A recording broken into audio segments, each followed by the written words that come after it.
La grabación, Tello, por favor. Ya. Vale. Ok. Pues, Bueno, gracias a todos. Sean de nuevo bienvenidos al primer ciclo de conferencias, Alcance de Estudios Biológicos, de Virus a Ecosistemas. El día de hoy, 20 de octubre, contaremos con 2 sesiones, iniciando con la conferencia de la doctora Nandini Sarma, posteriormente con el contador Adrián Florencia. Cedo la palabra a la maestra Gloria Garduño. Adelante. Gracias. Buenas tardes, estimados colegas y alumnos. Me permito presentar a la doctora Nandini Sarma, que desde 1997 forma parte del personal académico de la FESIS Tacala. Desde entonces ha impartido las clases de Metodología Científica 4 en la carrera de Biología y actualmente Laboratorio de Investigación Científica 3. Sus líneas de investigación abordan temas del conocimiento básico y aplicado en ecología acuática, con énfasis en cianobacterias, zooplancton, crías de peces y ajolotes, así como especies invasoras, ecotoxicología, entre otros. Ha sido directora de tesis de más de 65 alumnos a nivel de licenciatura, maestría y doctorado. Ganadora del mérito académico en el 2012 y medalla de Sor Juana Inés de la Cruz en el 2014. Es revisora de más de 25 revistas internacionales, así como varios proyectos nacionales e internacionales que está supervisando. Ha dictado conferencias magistrales y ponencias en más de 30 congresos internacionales y 50 nacionales. Asimismo, ha organizado 25 talleres y 4 congresos internacionales, y su destacada trayectoria como investigadora la ha llevado a 250 publicaciones en revistas nacionales e internacionales. Forma parte de los profesores del laboratorio del IC3 y desde luego para nosotros es un placer haber recibido su petición para apoyarnos en esta experiencia académica con ustedes. Le cedo la palabra, doctora, y le ofrezco una disculpa de su tiempo tomado para su conferencia. muchas gracias, maestra. Muchas gracias a todos ustedes por estar aquí. Déjame compartir la pantalla. ¿Sí alcanzan a ver? Sí, ya se comienza a ver. Sí se ve. Ok, sí se ve. Perfecto. Ok. Muchas gracias. Entonces, empezamos a ver estos grupos de organismos muy importantes, las cianobacterias, y qué importancia tienen ellos y qué problemas pueden provocar. Yo empiezo con esta imagen que es absolutamente el mismo lago cuando no hay una floración y cuando sí hay la floración. Y ustedes pueden ver la importancia de tener lagos sin floraciones, no sin cianobacterias, pero sin floraciones. Ok. Empezamos desde el principio.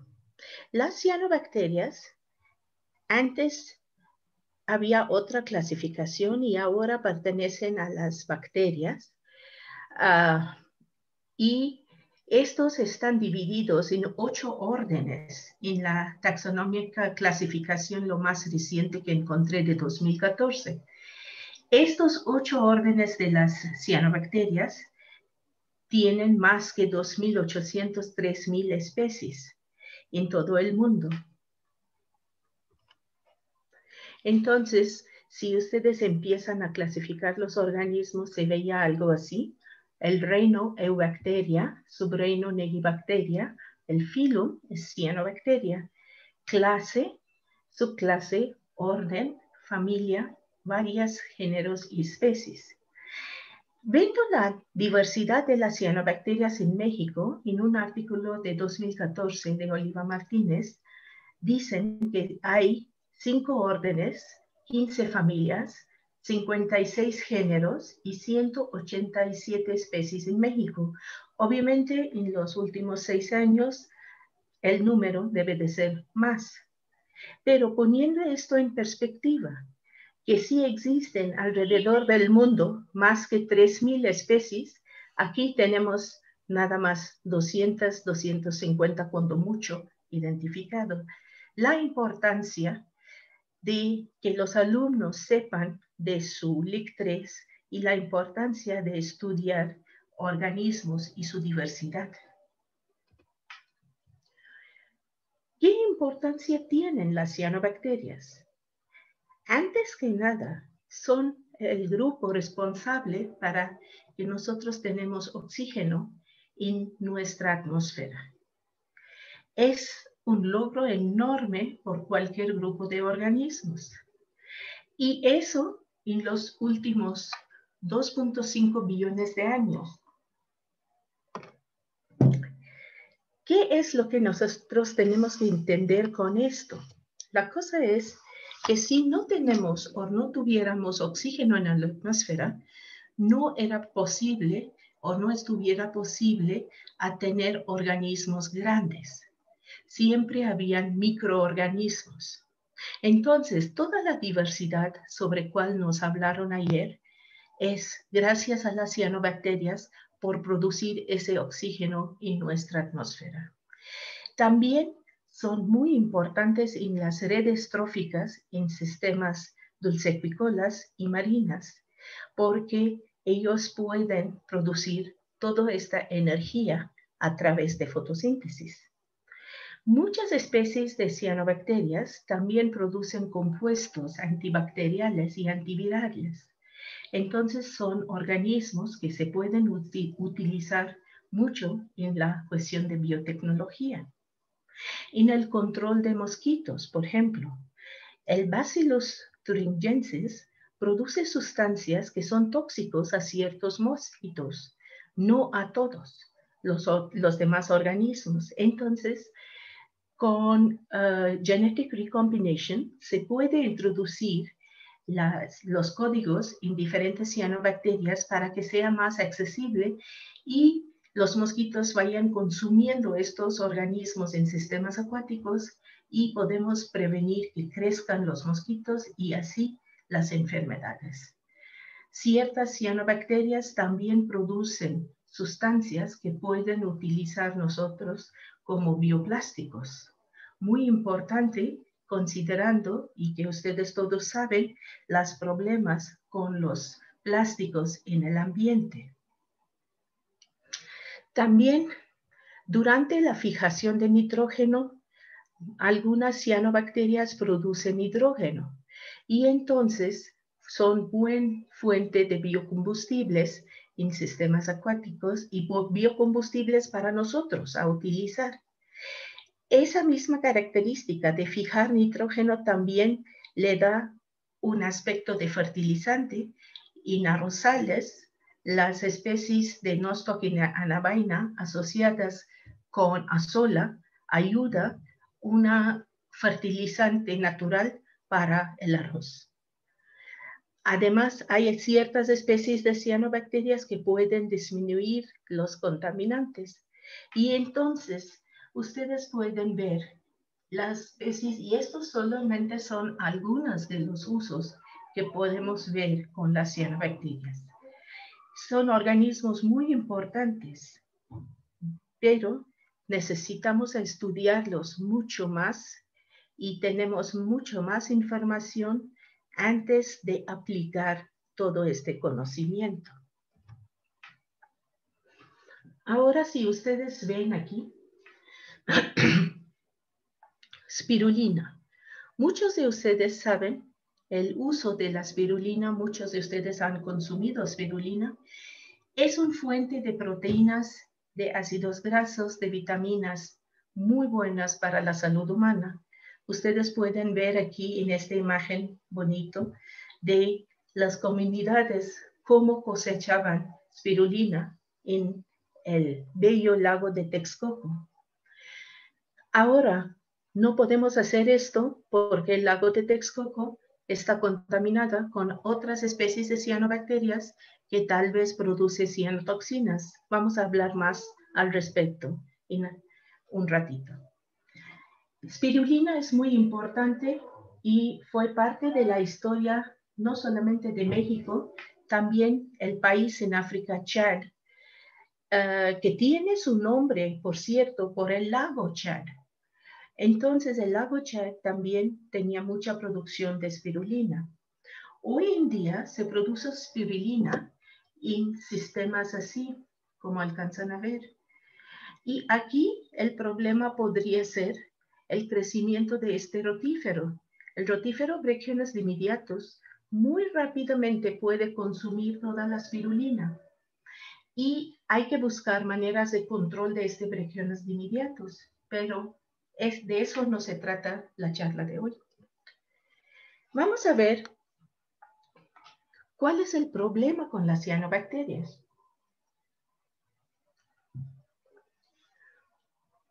Yo creo que ustedes ayer les escucharon la importancia del agua dulce. Sí saben ustedes que las siguientes guerras también van a ser para el agua dulce. John Downing, un gran limnólogo, en una comunicación les dijo que si consideramos que todo el agua disponible en ese planeta se cubre un estadio de fútbol, yo creo que ustedes pueden imaginar. Entonces, el agua disponible, agua dulce disponible para nosotros y para la vida terrestre, abarca nada más 1 centímetro cuadrado. Les pone en perspectiva la falta de este recurso tan vital. Y nosotros, ¿por qué les podemos enfocar mucha gente más en cuestiones de los problemas que provocan las cianobacterias? Es precisamente porque afecta nuestro consumo de este agua dulce. Eso sucede porque por las altas tasas de nutrientes, la eutrofización, provocado por el mal uso del agua por humanos. Y entonces esas altas tasas producen florecimientos cianobacteriales. Ahora, si ustedes ven, particularmente está dirigido este comentario a los alumnos, existe una relación inversa entre la diversidad y la densidad de los organismos, frecuentemente en sistemas. Igual en el caso de las cianobacterias. Por tener tan altas densidades de las cianobacterias, la diversidad normalmente es baja en sistemas acuáticos de agua dulce. Y entonces, nosotros, por ejemplo, en embalses tenemos varias especies, 10 o 15 especies. En ríos, nosotros hicimos un estudio en Río La Antigua de 125 especies de fitoplancton, encontramos 2 de las cianobacterias. En este trabajo de Alcántara et al., ellos encontraron en 5 ríos nada más 9 especies de las cianobacterias. Entonces, ¿esto qué nos indica? La importancia de mostrar más, hacer más análisis en diferentes sistemas en todo el país. Florecimientos, ¿por qué nos preocupa? Porque baja la calidad del agua, aumenta la turbidez, resulta en la mortandad de los peces y las cianotoxinas que se acumulan en los organismos que nosotros consumimos y a través de esto nos afectan a nosotros. También en aguas recreativas, si vayan ustedes a Chapultepec o a Pátzcuaro, existen muchas cianobacterias y eso afecta a la gente. Obviamente, las cianobacterias, por estar aquí por más que 2.5 billones de años, han desarrollado muchas características para ser exitosos en términos de la evolución. Son muy buenos competidores con otras algas en términos de crecimientos poblacionales y pueden evitar depredación porque producen colonias o filamentos. Entonces, en esa manera, ya están, pues, a decir, listos y preparados para estar aquí por un largo tiempo. Las cianobacterias producen diferentes tipos de toxinas. neurotoxinas, hepatotoxinas, citotoxinas, y todas esas toxinas pueden provocar muchas enfermedades. Aguas que tienen las cianotoxinas son muy peligrosos, particularmente para gente que ya están enfermos. Y mucha gente se han muerto por tener o por usar ese tipo de agua contaminada. Esto sucedió también en Brasil y hay varios casos en otras partes del mundo. ¿Dónde empecé yo mi estudio? Eso es lo que me comentó la maestra Gloria, que tenía que hablar de mis experiencias. Entonces, como es evidente, soy hindú, empecé mis estudios en India y Nueva Delhi, en esta universidad. Y mi primer estudio de las cianobacterias empecé colectando los organismos de este pequeño humedal enfrente de este fuerte viejo de Delhi. Este fuerte viejo fue desarrollado hace como 500 años, pero existen evidencias de habitación humana en esta zona por más que 3.000 años. No digo que este humedal siempre estuvo ahí. Este humedal por lo menos tiene 40, 50 años ahí en esta zona y siempre ha sido un fuente de microcistis. Entonces, ¿qué hice en este primer trabajo? Compare el crecimiento poblacional de varias especies de cladóceros y rotíferos con la cianobacteria, con microcistis en este caso, de esta zona, microcistis en forma de colonias y unicelulares. Y compare todo esto con clorela, observando varias cosas. Primero, organismos, por ejemplo, Cereodaphnia cornuta, que estaba expuesto a la cianobacteria, pudo crecer mucho mejor que una cepa que no tenía exposición a esa cianobacteria.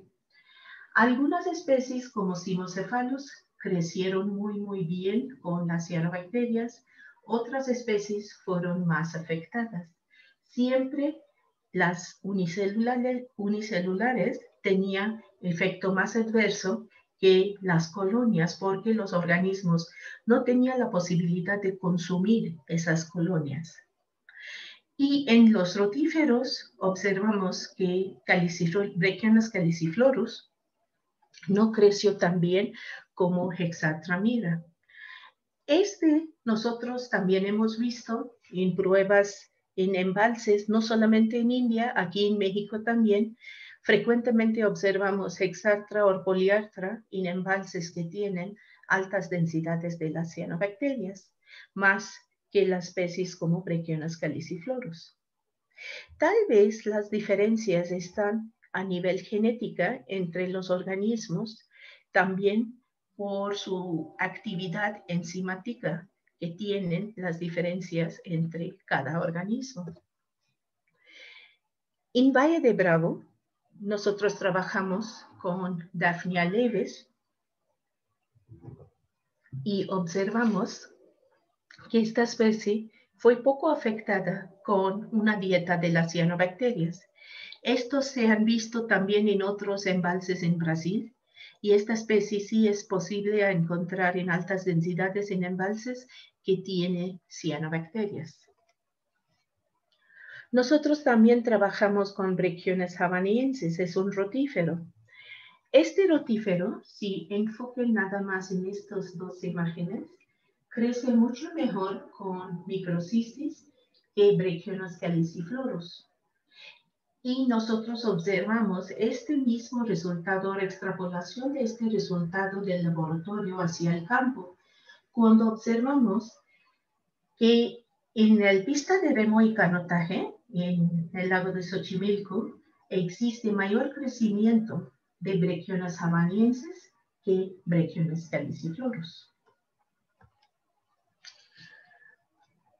Eso fue el mismo resultado que nosotros encontramos en un estudio que hicimos en España. Ahora la Albufera es un lago grande en Valencia Y por la primera vez nosotros encontramos Brechionas havanensis en altas densidades en este lago. Este es un reporte, uno de los primeros registros de esta especie en Europa. En América, Brechionas havanensis es nativo, pero en Europa es una especie exótica. Ahora, esta especie que se va a estar estableciendo más en el continente o que va a ser una especie invasora, no sabemos todavía.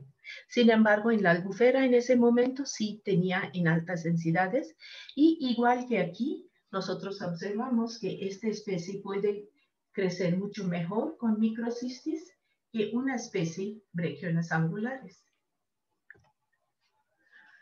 Hablamos de los diferentes métodos de control de las cianobacterias. Antes que nada, para mejorar la calidad del agua, que es algo fundamental para científicos, para mucha gente, porque es tan valioso este recurso, es que tenemos que controlar las entradas de los nutrientes desde la cuenca. Eso es absolutamente fundamental. Y la manera de hacer esto es a tener plantas de tratamiento. Plantas de tratamiento que funcionen. Eso es la palabra clave. También podemos utilizar otras maneras, por ejemplo, usando o plantando macrofitas, diferentes tipos de macrofitas. Es un trabajo que están haciendo aquí en Iztacala, el doctor Pedro Ramírez García, en Valle de Bravo. También podemos usar otros métodos de aeración o cubriendo el sedimento con sustancias que va a prevenir que entren nutrientes en el sistema o para las algas. Podemos usar algicidas o otras sustancias como foslo para flocular los nutrientes. Entonces, yo espero que ustedes puedan apreciar que el problema fundamental son los nutrientes. Tenemos que controlar la entrada de estos nutrientes si queremos mejorar la calidad de nuestra agua. Y eso ustedes pueden imaginar que Valle de Bravo, por ejemplo, donde ustedes ven esta imagen, es el fuente de agua potable para 30% de la población de la Ciudad de México. Y este agua, si está siendo contaminada, en alguna manera nosotros estamos arriesgando nuestra salud. Existen maneras biológicas también para controlar las cianobacterias utilizando ciertas bacterias o virus o hongos. Pero realmente no va a funcionar nada si no podemos controlar la entrada de los nutrientes. Y eso es lo que logró Thomas Edmondson en el lago de Washington. Igual que el Valle de Bravo, este lago estaba muy contaminada y él poniendo plantas de tratamiento que funcionaban, tomando el apoyo de la gente que vivían alrededor del lago, logró tener un lago limpio con agua de buena calidad. Es algo que debemos de hacer o empezando soñando por este lado. La otra manera de trabajar y mejorar la calidad del agua es con manejo del lago. ¿Qué es manejo del lago o biomanipulación? Biomanipulación funciona cuando tenemos altas densidades de zooplancton que va a consumir altas densidades de fitoplancton donde entran las cianobacterias y disminuir la concentración. Eso no va a ser posible si tenemos muchos peces planctívoros. Estos peces planctívoros van a consumir el zooplancton, entonces lo que tenemos que hacer es quitar los peces planctívoros. Y para quitar estos peces planctívoros, una de las maneras que están sugiriendo es poner peces piscívoros. Hay que pensar que en países, todo esto fue desarrollado en países templados. En países tropicales en general tenemos menos peces piscívoros en sistemas y muchas más densidades de peces planctívoros. ¿Dónde está el zooplancton en una red, en un sistema acuático? absolutamente juega parte central. Aquí está todo el zooplancton. Forma alimento para niveles más altos tróficos y consume el fitoplancton. Son organismos de diferentes tamaños y según su modo de alimentación consume más o menos fitoplancton. En este estudio, que es muy útil hasta el día de hoy, fue hecho en 1968 por Carolyn Burns. Ella mostró muy claramente que en relación al tamaño del organismo va a ser el consumo de fitoplancton. Y eso es lo que nosotros observamos. Los organismos pequeños, los rotíferos, los cladóceros pequeños como Cereodaphnia, no van a tener la posibilidad de consumir altas densidades de cianobacteria. Necesitamos tener organismos grandes como los cladóceros aquí. En tasas de filtración se alcanza a ver que uno necesita varios individuos de Brachyonus para alcanzar el consumo de las cianobacterias o de cladóceros pequeños, que por ejemplo Daphnia magna. Pero Daphnia magna es esta especie, tiene 4 milímetros, 5 milímetros de tamaño, pero no tenemos esta especie naturalmente en México. Sí existen laboratorios, pero en la naturaleza no. Además, estamos buscando especies que sean generalistas, que consumen todo lo que encuentren. Pero hay ciertos cladóceros pequeños, por ejemplo, Boswina longirostris, además de ser muy chiquito, evita las cianobacterias de su dieta. Nosotros estamos buscando especies generalistas como las daphnias. En este estudio en Gante, les mostraron que Daphnia magna, por ejemplo, es bastante capaz de controlar las cianobacterias en estudios de Misocosmos. Y dicen que inoculando nada más un individuo en 100 litros, era suficiente inóculo para restaurar, controlar florecimientos cianobacteriales en este lago. Esto es poco probable aquí en nuestros países tropicales. Ahora, según Gulati, le decía que necesitamos hasta 60 daphnias por litro para el consumo de plancton, de fitoplancton en el lago y mantener niveles claros. ¿Cuál es el problema de tener 60 individuos por litro? Ahorita lo vemos.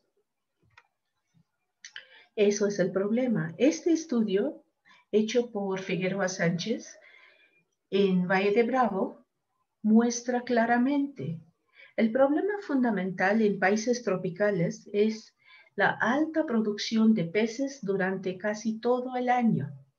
Y son las crías de peces que consumen más al zooplancton.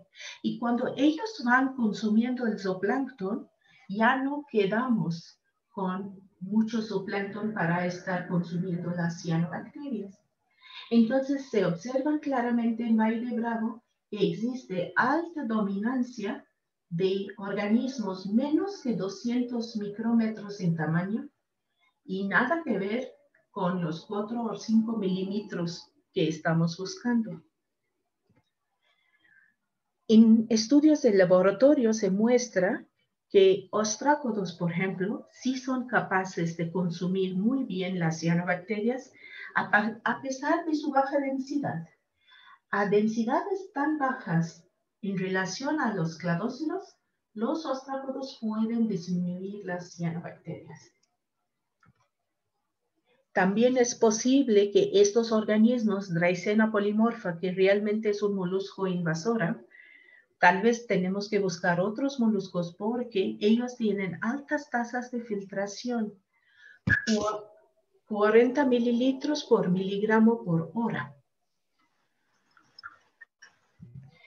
También tenemos estos organismos que nosotros hemos encontrado que son capaces de consumir más cianobacteria, por ejemplo, los anfípodos. Aquí consumen mucha cianobacteria en relación a cladóceros. Y nosotros encontramos una evidencia de este trabajo de laboratorio en el campo, en el lago Tangamanga, en el parque Tangamanga en San Luis Potosí, donde en el lago, que estaba lleno de cianobacteria, de microcistis, había altas densidades de Hyalela. Ahora,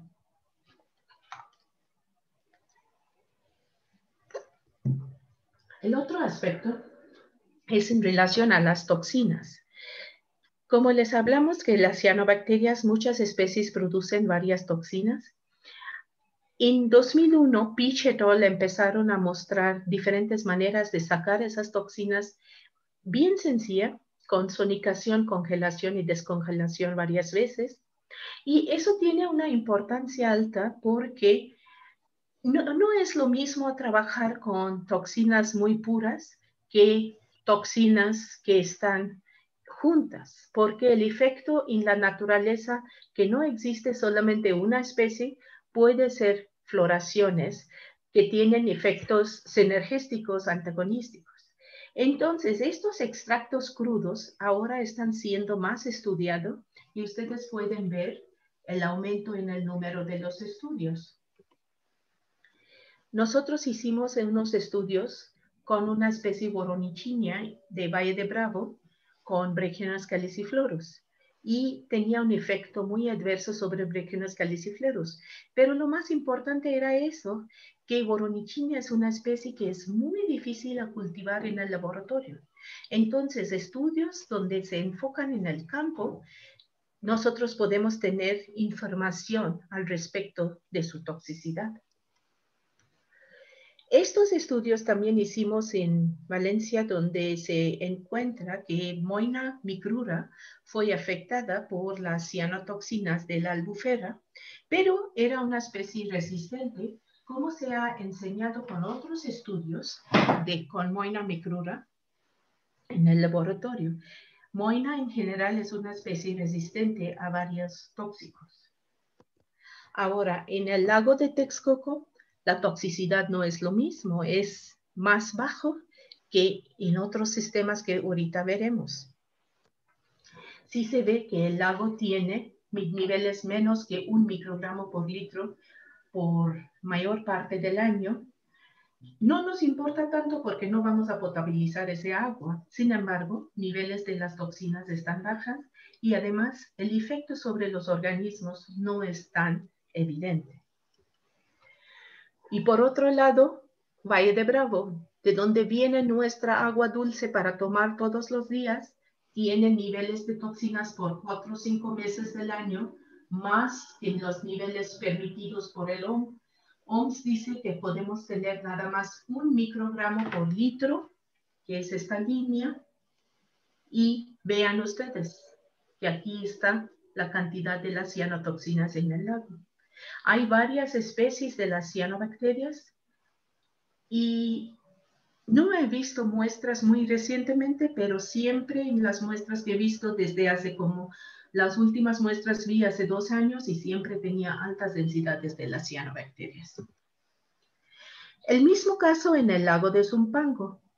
En el lago de Zumpango tiene altas concentraciones de las cianotoxinas, muchas especies de las cianobacterias, como vean aquí, florecimientos que se ven. Y eso es peligroso para nosotros, no porque tomamos el agua de Zumpango, hasta que yo sé, no tomamos el agua, pero se utiliza el agua para acuacultura y como para regar las plantas. Plantas también tienden a absorber las cianotoxinas y entonces tal vez los jitomates que comemos tengan cianotoxinas. Ahora, en cuestión de los organismos, un estudio hecho recientemente por Zamora Barrios, lo que mostró es que en cuestión de los peces existe altos niveles de bioacumulación de las cianotoxinas. Entonces, ¿qué vamos a hacer con eso? El problema es que si consumimos solamente las tilapias, tal vez el riesgo es menos porque la mayor acumulación está en el hígado o el intestino, cual se quita antes del consumo. Pero si la gente consume quirostomas de estos embalses, por ejemplo, Zumpango o Pátzcuaro, ellos acumulan cianotoxinas y como se tienden a comer todo el pez, entonces están consumiendo muchas cianotoxinas al mismo tiempo. Además, porque el pez es chiquito, consumen más cantidad. Entonces, es muy peligroso para estar consumiendo organismos así que crecen en estos sistemas. El mismo problema vemos en el lago de Catemaco, en Veracruz. En este lago, el problema es con otra especie de cianobacteria que es Cylindrospermopsis. Cylindrospermopsis ahora está muy abundante en muchos lagos en Europa, tal vez por el cambio climático, y especies nativas endémicas al lago, como Cylindrospermopsis catemaco, ahora se encuentra en China. Entonces existe mucha distribución de estos organismos en todo el mundo también, y por tal razón hay que tener más cuidado. También porque Cylindrospermopsis es muy tóxico, produce esa toxina que se bioacumula en cladóceros, también en los caracoles que consumen la gente en esta zona.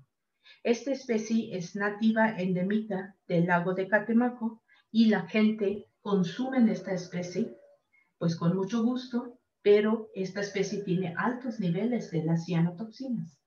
Entonces, tenemos que cuidar la calidad del agua para cuidar la salud de la gente que vive y todos nosotros que en alguna manera dependemos de esta agua. Hablamos de las líneas de investigación que debemos de seguir para los que ustedes están pensando, ¿qué podemos hacer? La cosa es que obviamente con más conocimiento vamos a tratar de mejorar la calidad del agua. Edmondson nos ha mostrado claramente que sí es posible. Y algunos lagos se han mostrado eso.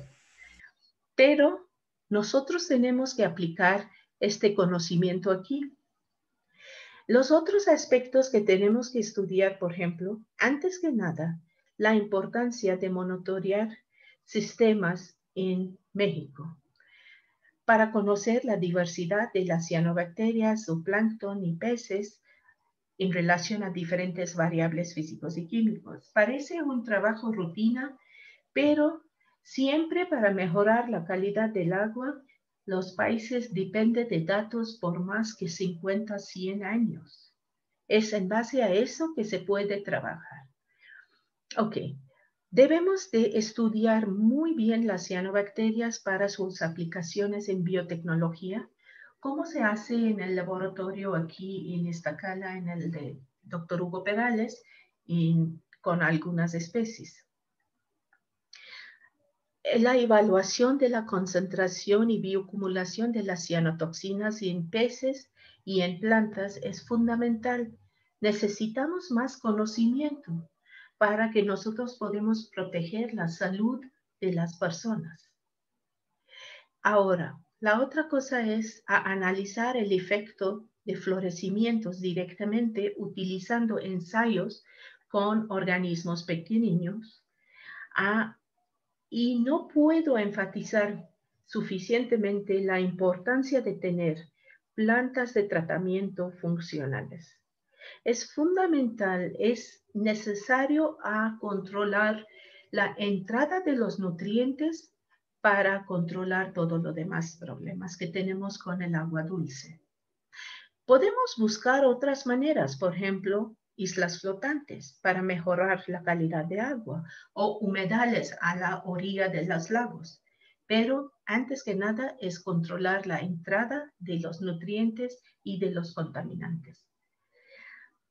Evaluar otros organismos que podemos usar en lugar de Daphnia magna para consumir las cianobacterias. Y a ver si funcionará biomanipulación en México. Con eso les termino Le agradezco mucho a la maestra Gloria Garduño por su invitación y todos ustedes por su amable atención. Gracias. Muchas gracias, doctora. Pues hay muchas preguntas.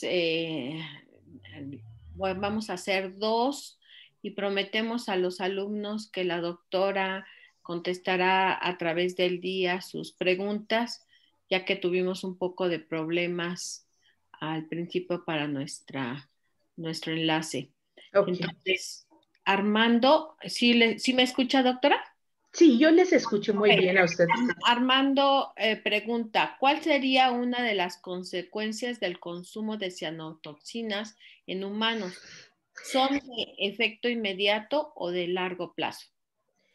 Es efecto de largo plazo, pero provoca tumores, provoca problemas en el hígado, en los riñones.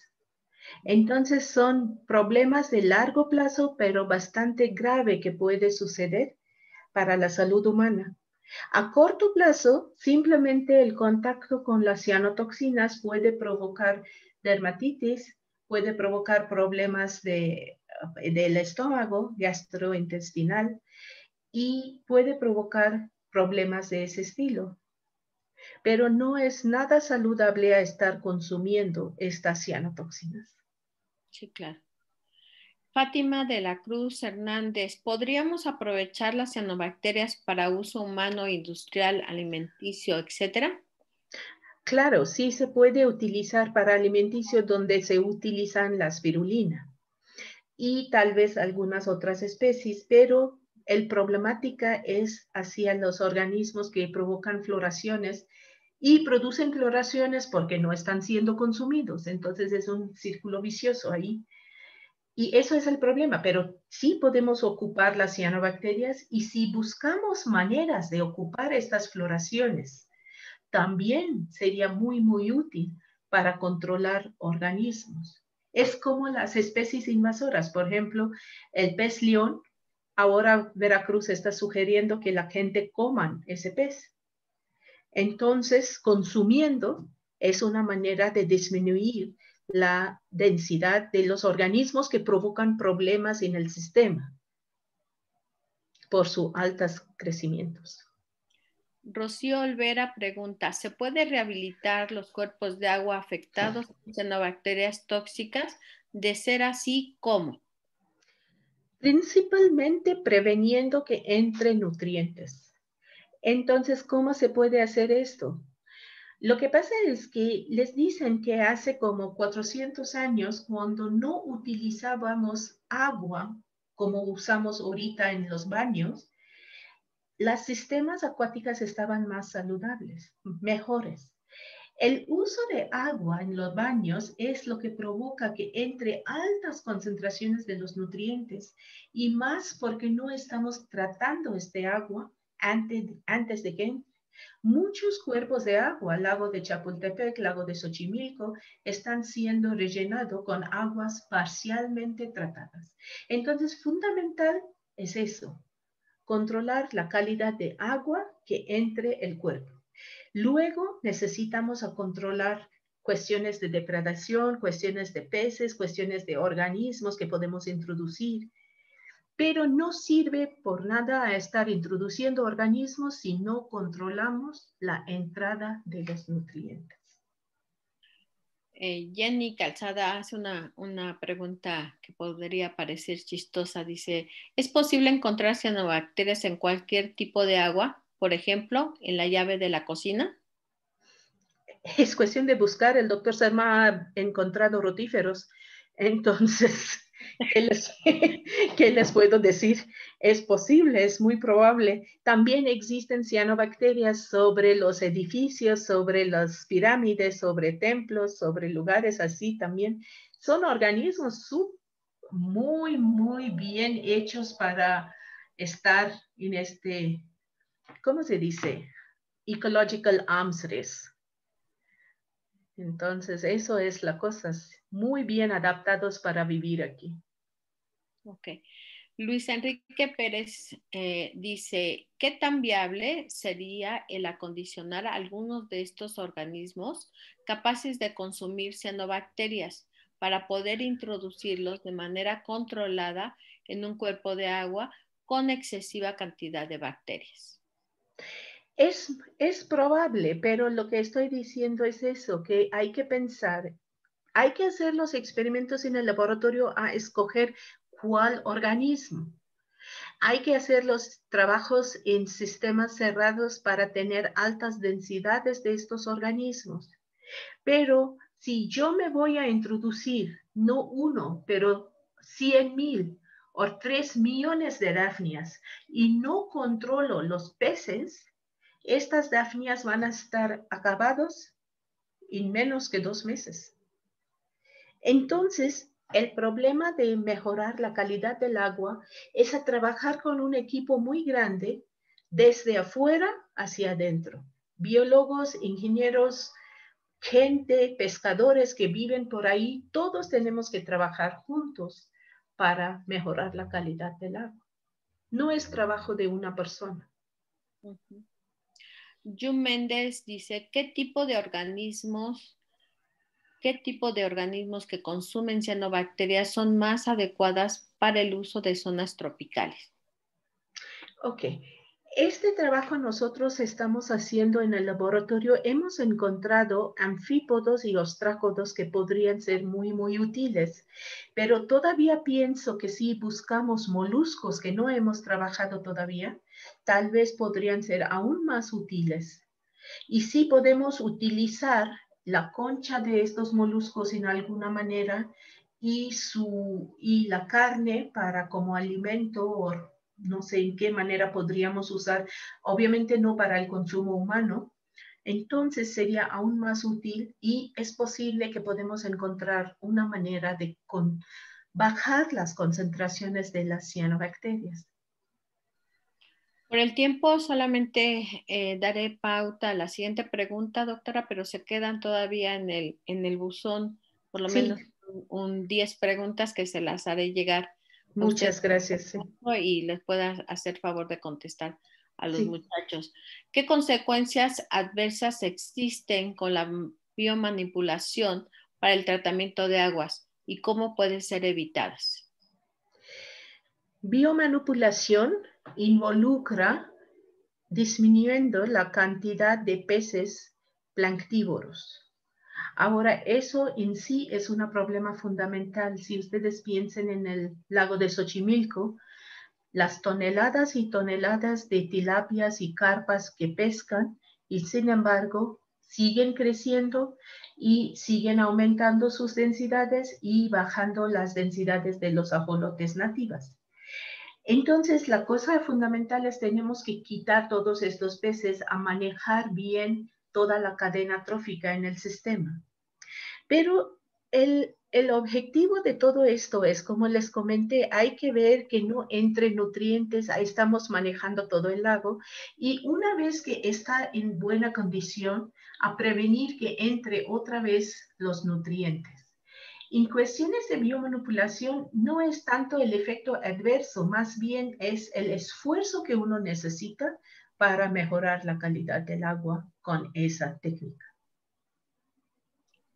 Bien, pues estas preguntas que también todas las que quedaron son muy interesantes, se las voy a hacer llegar a la doctora y si me pueden hacer favor de poner también su correo para que de esta manera les pueda contestar la doctora también a través del mismo, porque no tendría manera de poderle contestar directamente.